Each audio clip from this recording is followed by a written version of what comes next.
De office boy a dono de universidade. E como se isso não fosse sinônimo de sucesso, ele também fundou o grupo General Shopping, hoje o terceiro grupo de shoppings do país. Eu estou recebendo Antônio Veronese. O que sonhava esse office boy, Antônio? Olha, a minha vida sempre foi um sonho. Eu acho que sempre foi um sonho. Eu tinha uma situação de dificuldade mesmo para estudar, como você disse. Trabalhar como office boy numa escola foi uma oportunidade. E dessa oportunidade, digamos, eu fiz do limão uma limonada. Sim. Fui aprendendo um pouco tudo de escola e me tornei secretário, assistente de diretoria, tesoureiro, assim foi minha vida. Até que eu fui para dentro da sala de aula. Mas só para a gente recapitular, a educação então surgiu na sua vida através sendo office boy? Exatamente, porque eu não tinha como pagar a mensalidade do meu primeiro ano do antigo curso ginasial e consegui um emprego na escola para isso. Então isso explica então, essa eu trabalhava de manhã, à tarde e estudava à noite. É por isso que eu não consigo ir cedo para casa, porque eu estou acostumado a viver de manhã até à noite. É uma queixa da minha mulher. Perfeito. Então, isso explica essa paixão que você tem pela educação, professor. Quando a gente é verdade, você matou, eu tenho paixão mesmo. Tem um nome aqui, Jeanette Cairo Bizutti. O que o senhor lembra quando a gente fala esse nome? A Janete é professora hoje da universidade, mas ela foi professora na universidade que eu estudei, em Mogi das Cruzes. Sim. Eu quase que acabei fazendo um curso de letras para o curso de química, de tanto que eu ia à sala da Janete. Porque no curso de química só tinha homens, e no curso de letras só tinha mulheres. Então eu tinha que, de vez em quando, a sala da Janete. Então nós vamos fazer o seguinte, tem um presente para você, a nossa produção foi conversar com a Janete. Foi conversar com a Janete. Vocês estão brincando, espero que ela tenha sido discreta. Vamos assistir.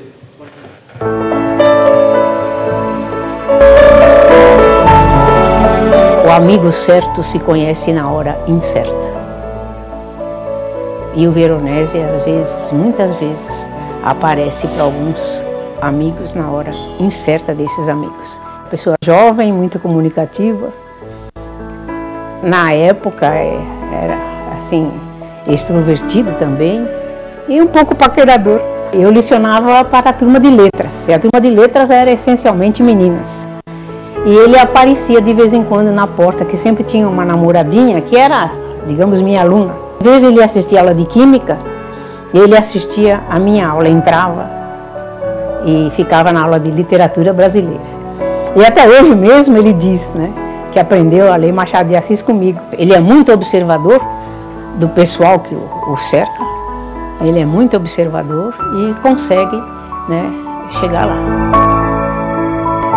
Grande professor Veronese. Muito obrigado. Paquerador? Olha, rapaz. Não, como todo jovem, né? Você está dentro de uma universidade, você tem todo um envolvimento.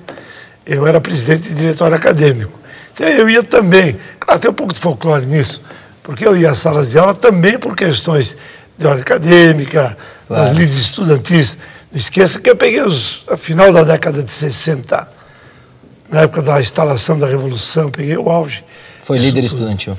Eu fui presidente do diretório acadêmico na época, tinha uma relação muito forte com ele. Se a gente lembrar de 12 de outubro de 1969, por que essa data é tão importante? Foi o dia, é verdade, eles foram buscar bem as coisas. Foi o dia que nós nos reunimos para oficialmente criarmos a APEC, que é a Associação Paulista de Educação e Cultura, e que é a entidade mantenedora da Universidade de Guarulhos. Sim. Eu me lembro que até um falecido amigo meu, o Vevé, que era o contador de Guarulhos, falou: Veronese, imagina, você vai pôr a Associação Paulista de Educação e Cultura. Esse nome alguém já registrou. Bota aí, que é provável que se a pessoa esqueceu. E deu certo. E não tinha ninguém registrado mesmo, e ficou a Associação Paulista de Educação e Cultura. Professor, eu tenho o prazer de contar com a sua amizade e de saber algumas histórias que eu acho interessante dividir. Você podia contar que eu sou amigo também do seu pai, da sua tia. Isso é verdade, isso é verdade. Tia, estudou, aliás, em Mogi das Cruzes nessa época. Não foi minha paquera, mas foi minha amiga de trem. É verdade. Muito, mano. Agora, eu tenho o prazer, eu acho que é interessante dividir, O senhor disse que na época que vocês fundaram, existia um colégio, que era o Colégio Farias Brito. Isso mesmo. E que você disse, poxa vida, vamos montar uma universidade. E o senhor disse isso aos sócios assim que ficaram com o colégio. E aí eu quero que você conte isso para uma passagem interessante. Nós nos reunimos, né? Os 4 professores do colégio, eu faço sempre questão de dizer o nome deles. O Milton Dini Maciel, o João Prudente do Amaral Filho e o Ailton Hering. E eu. Com os 2 professores que vinham de São Paulo, o Enio Chiesa e o Varese Felice. Nos reunimos, fizemos o contrato com os padres e na mesma noite, era uma noite dentro do prédio, eu disse para eles, vamos criar uma faculdade aqui.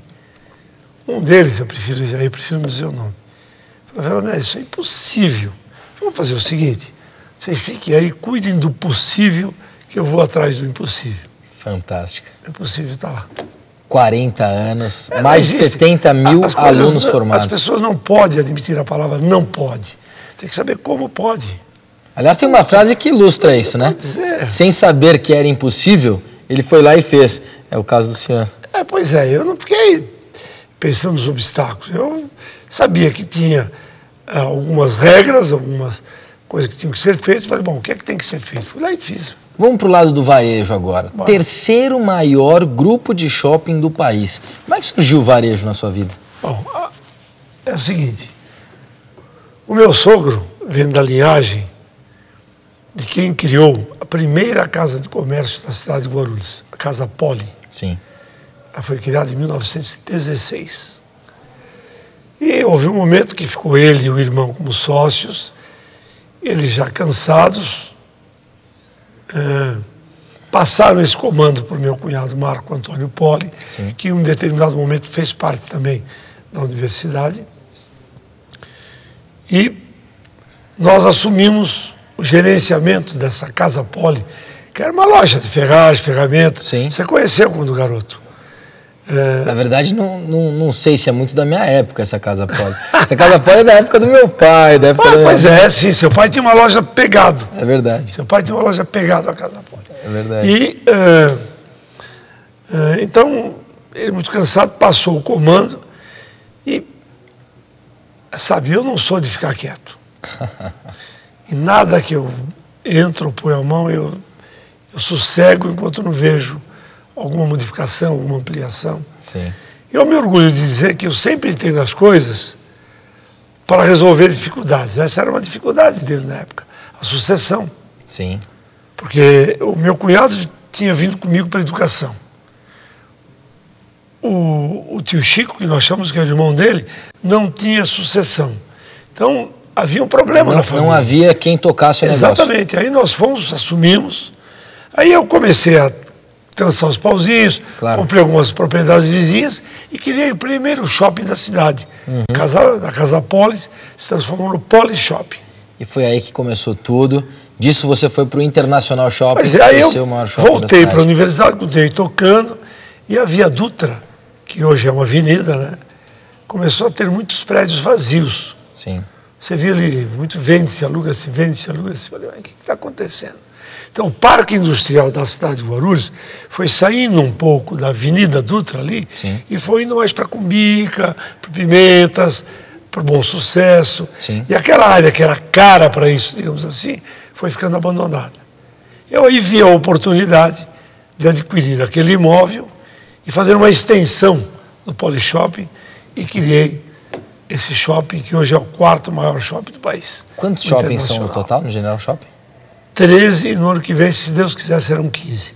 15 operações, uma delas o Outlet Premium, para quem Exatamente. O pessoal já deve conhecer. Foi mais uma vez que nos chamaram de loucos, eu e meus filhos. Né? Aliás, eu acho que você acabou de dizer, eu e meus filhos. Você falou aqui há pouco em sucessão. O empresário de sucesso, ele tem todo o seu mérito. Agora, esse mérito ele aumenta quando você consegue fazer a sua sucessão. E hoje você tem seus 3 filhos formados, os 3 tocando os negócios. E tocando e muito bem. Os negócios continuam crescendo, continuam evoluindo. Eu acho que aí está mais um mérito, que é a sucessão familiar, que é, na verdade, uma dificuldade do empresário brasileiro. Eu nunca fiz com que meus filhos seguissem meus passos, obrigatoriamente. Mas eu sempre dei o exemplo a eles. De como viver, de como se comportar. Aliás, eu como educador gostaria de aproveitar essa deixa que você está me dando. Sim. Dizer que os pais têm que dar a eles aquilo que custa mais caro.